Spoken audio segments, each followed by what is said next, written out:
to take you out! You little bitch!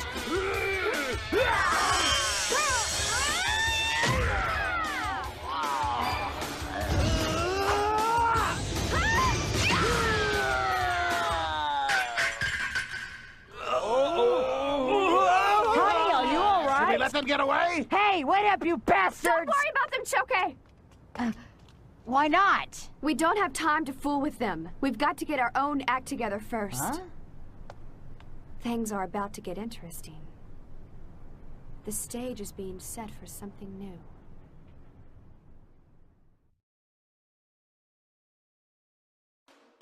"100 years after defeating the villainous organization, Panther Claw, Honey Kisaragi is living an amnesiac life as the secretary of the mayor of Cosplay City. Her life seems to have slowed down until the Lord of Darkness, Dolmek, has risen and is out to destroy the city. An old friend of Honey's, Danbei Hayama, and his grandson Choke are able to restore Honey's memories, and she can return to her role as the defender of Cosplay City. Lovely warrior, Cutie Honey." Something immediately charming about new Cutie Honey is that it's well aware of how campy it is, and because it embraces that aspect of itself instead of being embarrassed, it gives the series the chance to experiment with ideas that would be, for lack of a better term, stupid in any other series, such as feudal samurai robots, or a young child who drives a large feminine-looking robot suit, or literally the Lord of Darkness, who chooses to make his place of battle a place called Cosplay City, or having a strangely altruistic city mayor courageously stand up against who is essentially the devil. The high energy of the entire series gives the viewer a lot to look at, in fight scenes and visual gags. Most of the story does revolve around Honey, both plot-wise and gag-wise. This also creates issues for some of the series' more obvious problems. While for the most part, it's a basic hero goes and stops villain monster of the week type story, it tends to let itself get caught up in the oversaturation of action and things happening on screen. Usually the characters yelling at one another, or just yelling Honey a lot. The reason something like this isn't as frustrating as it would be with other things is that never at any point is the viewer meant to take this seriously, so why get mad at it? However, the issues it creates shows new Cutie Honey has a problem of a million things going on at once, causing narrative confusion and leaving the viewer exhausted, especially at the halfway point of the series, and definitely at the end, which has essentially no bearing on the story established in the first episode.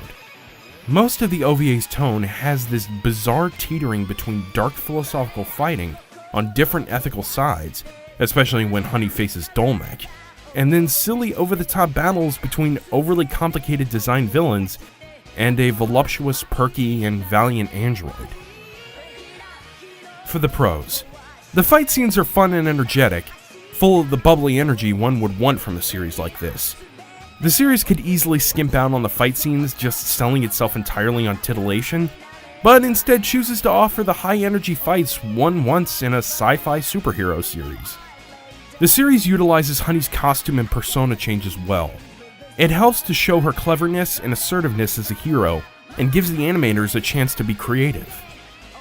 In spite of the English dub's cheesy dialogue, the series' natural corniness manages to keep the silly energy up, almost playing out like old-school Stan Lee-style Marvel Comics dialogue, charmingly corny and all.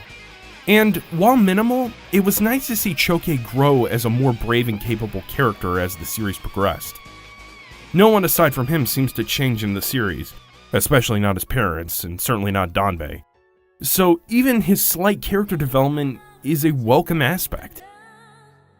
For the cons, visually the villains are creative, but motivation and character-wise, they feel more like the type of villains you would see on old Saturday morning cartoons.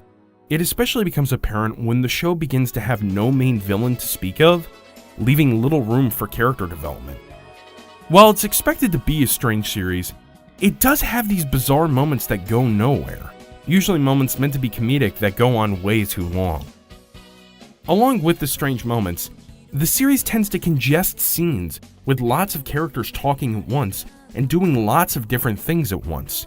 This is prevalent in the car chase scene during episode 5.